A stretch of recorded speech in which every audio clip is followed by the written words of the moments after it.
On the heels of the annual CPAC event, the former Herschel Walker staffer that accused CEO Matt Schlapp of groping him is coming forward about his allegations, The Washington Post reported Wednesday.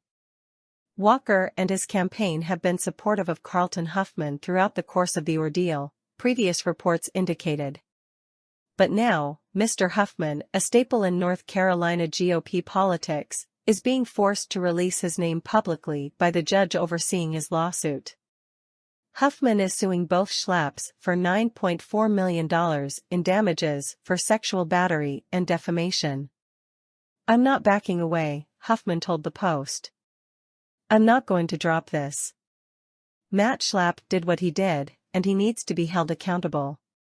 Schlapp denies the claims that he groped Huffman's crotch and invited him to his hotel room during an October 2020 trip to Atlanta.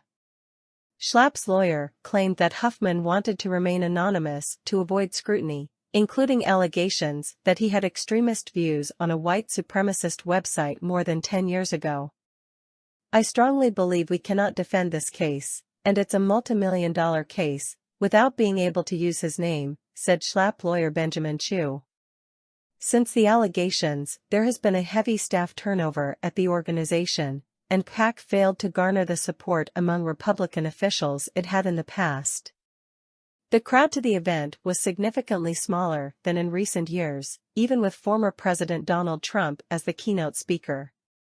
Now that Huffman has become public, he shared with the Post text messages, phone logs, and videos that match the allegations. 6 family members and friends and 3 Walker campaign officials confirmed to the Post that Huffman told them about the alleged incident that night or the next day, the report said. Still, Huffman is under attack for his racist writings in the past that celebrated the Confederate flag and attacked people of color and immigrants for violent crimes. He wrote that he wants to preserve the European American culture of the United States. "That was an ugly chapter of my life that I am personally ashamed of," Huffman said. "That is not who I am anymore." Regardless of the past racist views, however, the accusations don't involve Huffman lying about being sexually assaulted by anyone. It merely reveals that a man who admits to being a former racist is accusing a top Republican leader of groping him.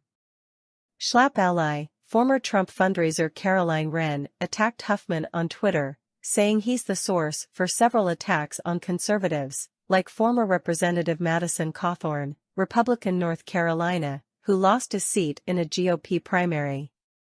Meanwhile, the American Conservative Union, parent company to CPAC, released a statement claiming Huffman was working with liberals to try and cancel those with whom they disagree.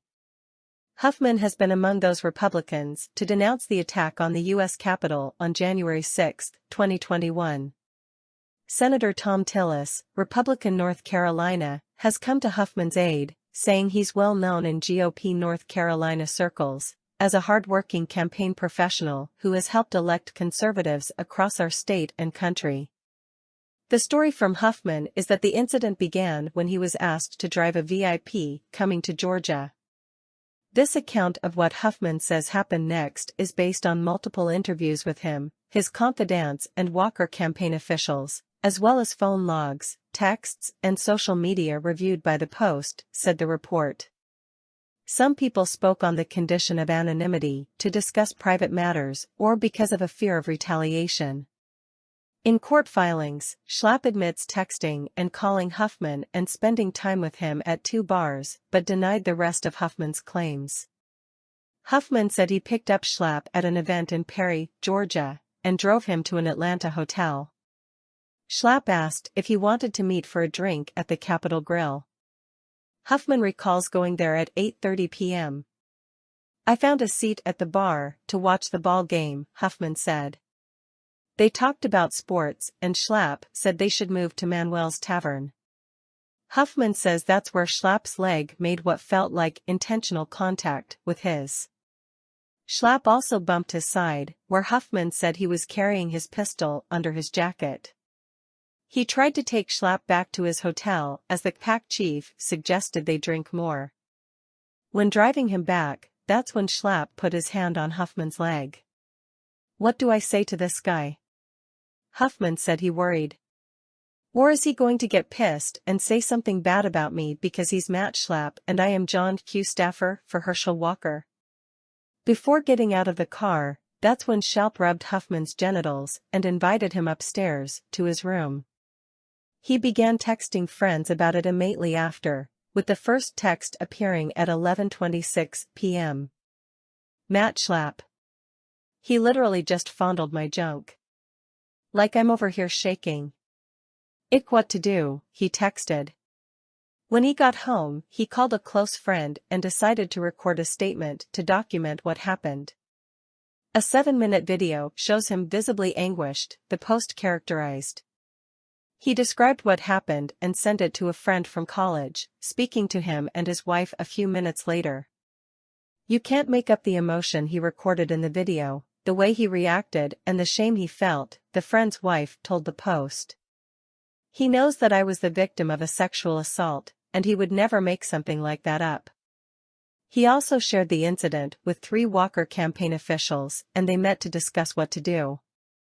They asked if he should talk to police, a lawyer, or even a therapist, but Huffman was worried about disrupting the campaign in the final weeks of the 2022 election. None of us had any reason to believe that he would make this story up, said one staffer in the discussion. We believed him then, and we believe him now.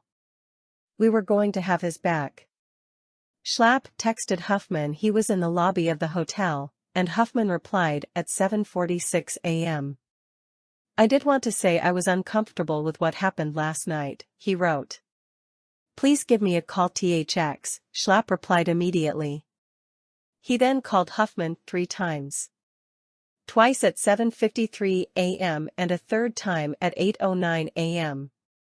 The Post reported that at 12:12 p.m., Schlapp sent his final text, Carlton, if you could see it in your heart to call me at end of day. I would appreciate it, he wrote. If not, I wish you luck on the campaign and hope you keep up the good work.